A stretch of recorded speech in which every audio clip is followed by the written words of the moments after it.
Welcome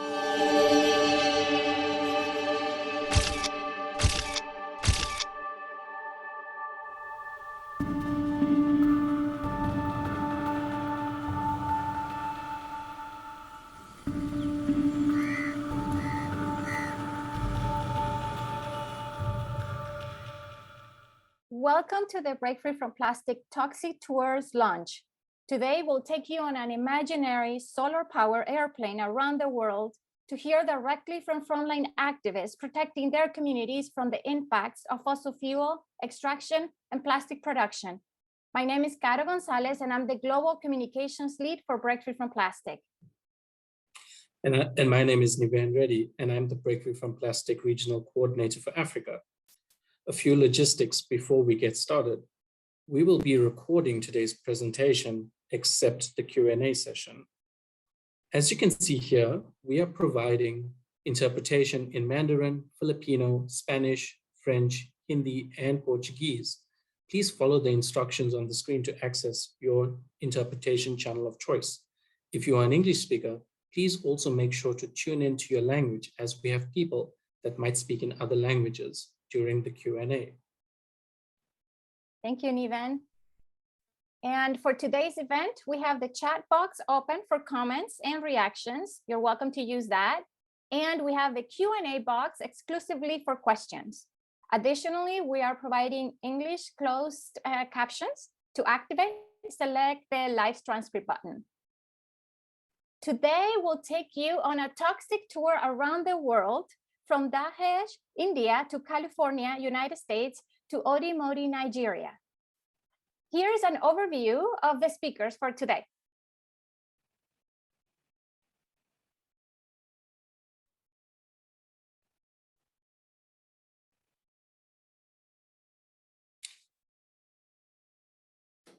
Great, some wonderful people to look forward to hearing from. Yes. While the expansion of the petrochemical industry is negatively impacting the globe, as the industry pushes consumer reliance on plastic, worsening the climate crisis, their facilities disproportionately harm neighboring frontline communities. The toxic tour you will be taking today will give you access to the voices and leadership of the communities most impacted from being exposed to oil spills, air pollutants, and other toxics. These communities are raising their voices and fighting back for their human right to have access to clean air, water, and soil. Our first stop is India, where we will be given a regional overview and then be taken to Dahej. So we're going to hear from our local leader in the area, Swati Seshadri, from the Center for Financial Accountability, who will speak more about the impact of the petrochemical industry in her country. Welcome, Swati. It's wonderful to have you here with us. Thank you, Niven and Caro. India imports 85% of its crude oil and 55% of its natural gas.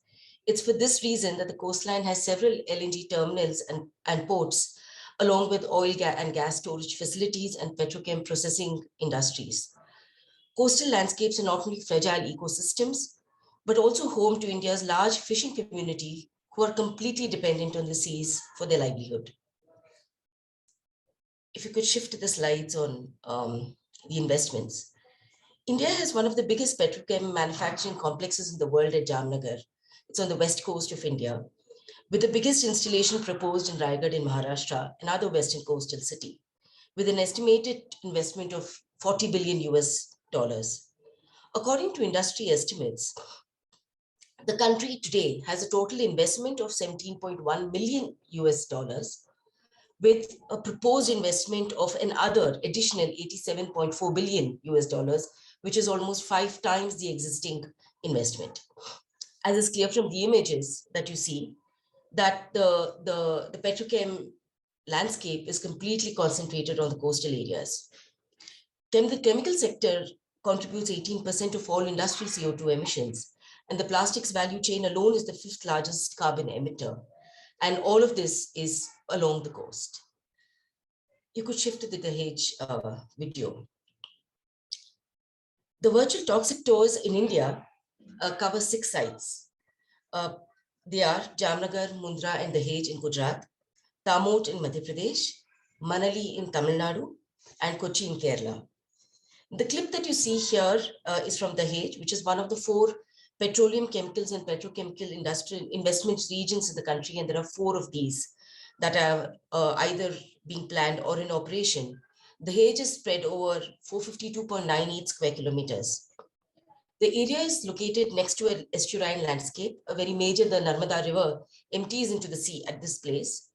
Farming and fishing are the 2 primary livelihoods activities in the region. Until date, the petrochem industry has already harmed 70,000 hectares of agricultural land and has therefore affected 50,000 farmers already. Livestock die when they drink the water that you see right now on your screens. We've recorded several instances of this. Fish yield and fish diversity has come down, impacting the fishing community and their livelihoods. This is all because of untreated effluents which are dumped into the sea directly without any treatment. Accidents are commonplace.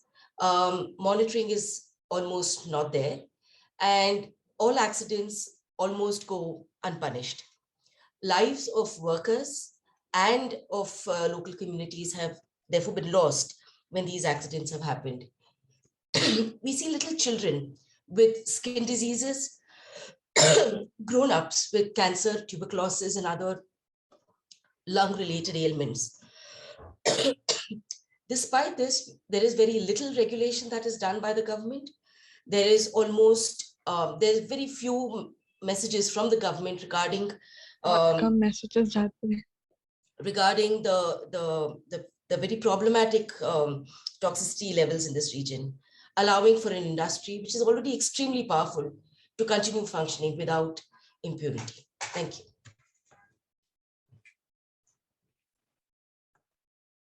Thank you so much, Swati, for sharing your story.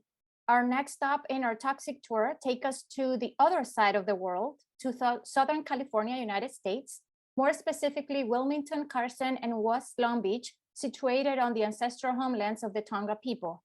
These communities are forced to breathe toxic emissions from drilling, transportation, and refining of crude oil.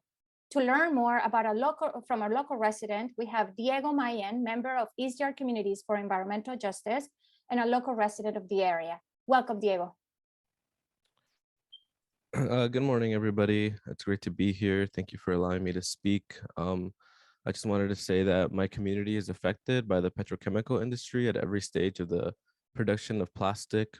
From the extraction of oil, there are oil drills next to people's homes in Wilmington and also in Long Beach. Then from the transportation of said oil and also the transportation of goods, we live next to one of the largest port complexes in California, where 40% of the nation's goods pass through this, and we receive a lot of the emissions from the diesel trucks that pass by. Then after that, we also have to face that multiple refineries are operating 24/7. And then even after that is done, we have to deal with the brunt and the issues that come with incineration. We live next to one of 2 incinerators in California that burns trash from over 1,000 cities, including more affluent communities.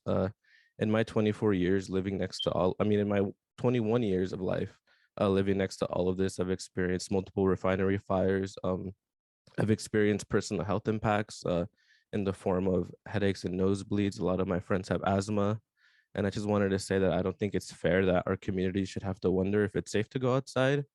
People who live in West Long Beach live 5 years less than people who live in any other part of Long Beach. I would also like to end on the fact that I think that we should start thinking of oil as gas as not only a linear issue, but also something that interconnects with a lot of different injustices. Diesel truck traffic makes it impossible for us to walk or bike or be mobile within our own communities. And also, which is an issue of mobility justice, and it's also an issue of race. Why is it okay that BIPOC communities have these facilities right behind their homes? We want to just transition away from the fossil fuel industry and are currently advocating for stricter regulations to curb emissions that are impacting our health. Thank you for the opportunity, and I'm excited for the rest of the speakers. Thank you, Diego, for sharing your story with us today. Now, Before we continue with our toxic tour, let's take a moment to talk about how this project came to be. For that, let me introduce you to our colleague Estelle from the Break Free from Plastic communications team, who has been supporting the production of this project. Welcome, Estelle. Thank you for being with us today. Hello, everyone. So I'm going to take a few minutes to present to you the platform of the Toxic Tours with a recorded video.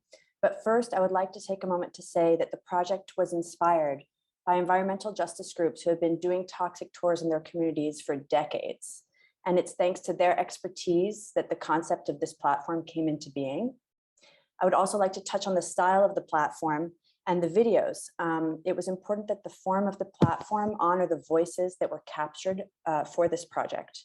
And so we therefore chose to not use voiceover in order for the footage to speak for itself. And finally, there's a mapping component, a strong mapping component to the project, where members can pin the petrochemical buildouts as well as community spaces and the videos that they've shot.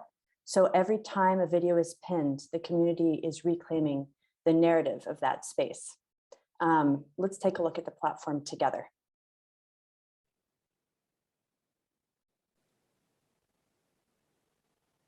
How does a platform work?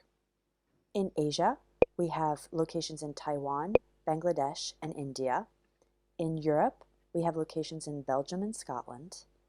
In Africa, we have locations in South Africa, Kenya, and Nigeria. In the United States, we have locations in Pennsylvania, California, Texas, Ohio, and Louisiana. And in Latin America, we have a location in Argentina.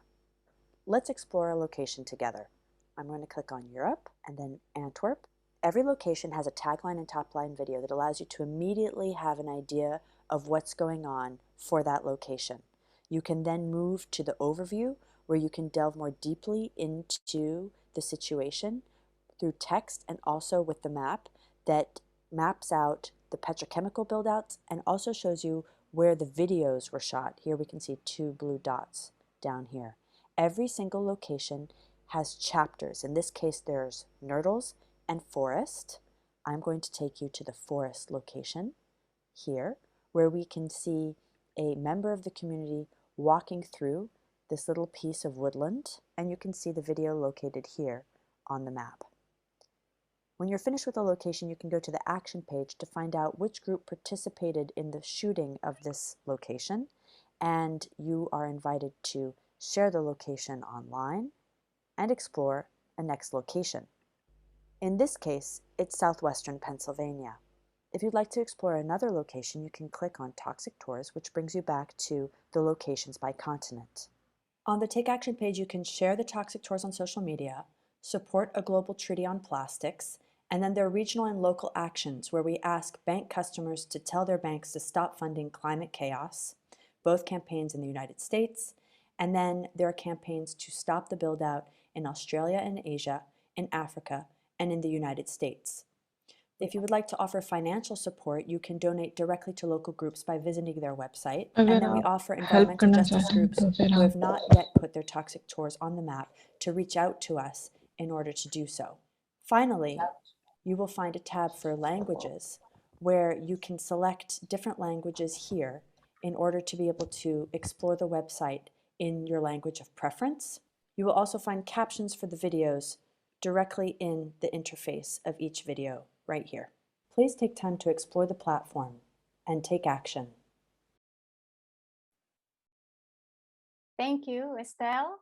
Now we'll travel to our last stop for the day, Nigeria, where Ubre Joe Maimoni with Environmental Rights Actions and Friend of the Earth Nigeria will share with us their process of documenting the petrochemical impact in their community and a successful story of resilience.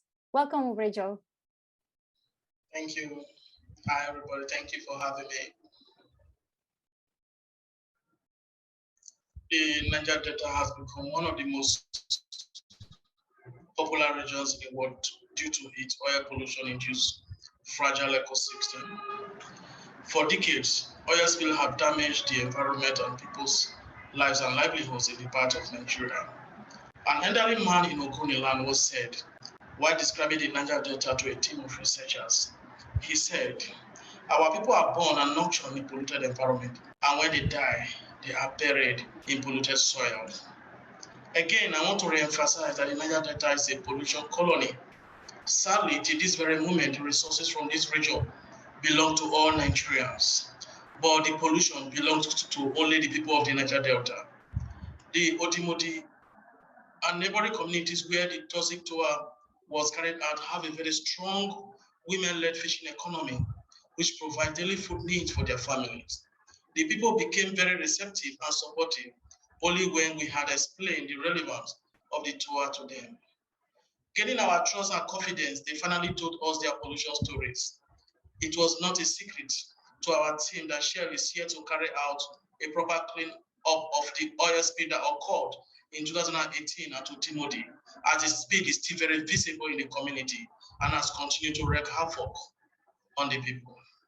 A cry for justice for them seemed helpless and hopeless until breakfreefromplastic and error showed up in the community. Sadly, the team was attacked by youth suspected to be agents of the oil industry, and we were forced to delete all the recordings made. But unfortunately for them, the hoodlums had access to only one of our recording devices. The toxic tower is a further validation of the Dutch court's ruling in favor of the 4 Niger Delta farmers impacted by oil spill and many other rulings against Shell. The several verdicts against Shell have been a relief to the Niger Delta people and the environmental movement globally. Indeed, litigation has become the strongest tool, weapon, and the hope of the common man in the Niger Delta. Thank you for this opportunity.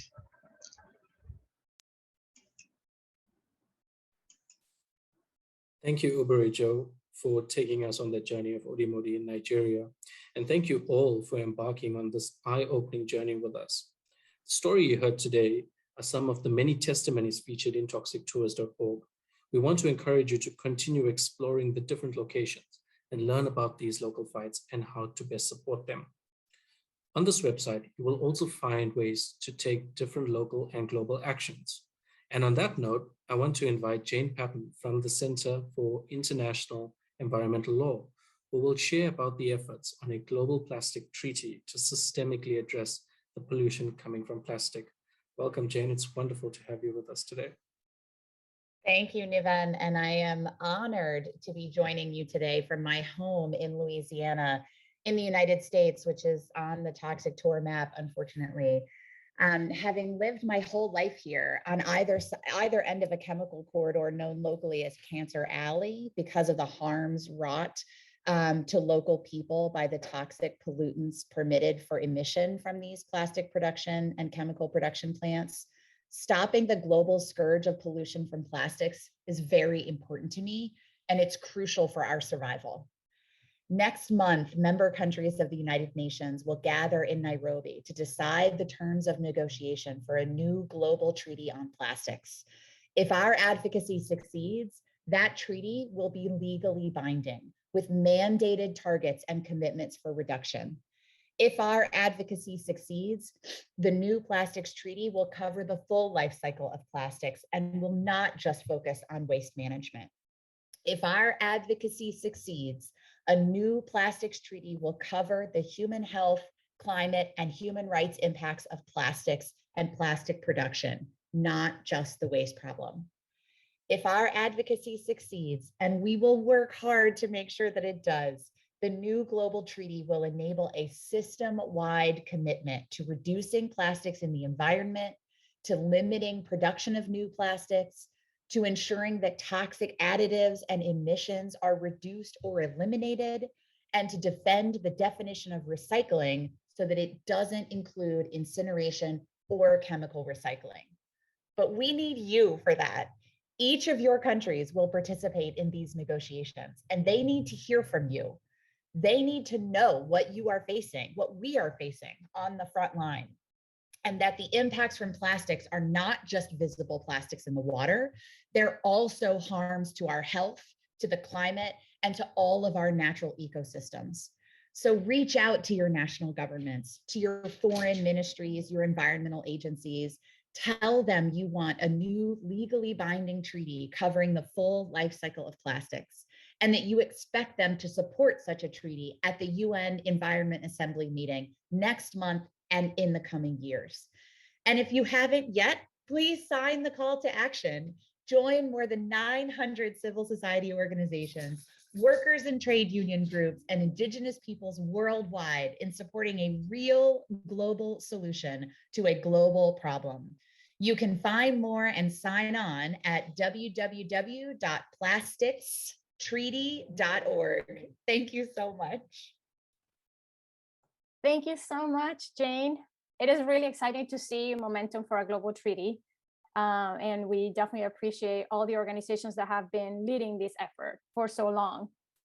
And now we'll take you briefly to talk a little bit about how each of the organizations and people on this call and beyond can help amplify the Toxic Tour project. And then we'll move to the Q&A. So you can start putting your questions in the Q&A box. If you want to share a question anonymously, you're welcome to do so. If not, you can put your name and we'll ask you to unmute yourself and ask your question. So finally, I would like to introduce you to Delphine Levy-Alvarez, breakfreefromplastic Europe coordinator. Welcome, Delphine. Thank you, Caro, and congratulations to everybody who was involved in this project. And big thank you to all the EJ groups who started the Toxic Tours in the first place. In particular, for me, Yvette, who's here in the call and who's played a big role in bringing this project to life. How is everybody feeling right now after everything we've heard and seen? Feel free to drop in the chat how you're feeling, what you have learned today. Fired up, Graham, solidarity, Erika, yes. Someone's asking the link again. Andy, you will get it very soon.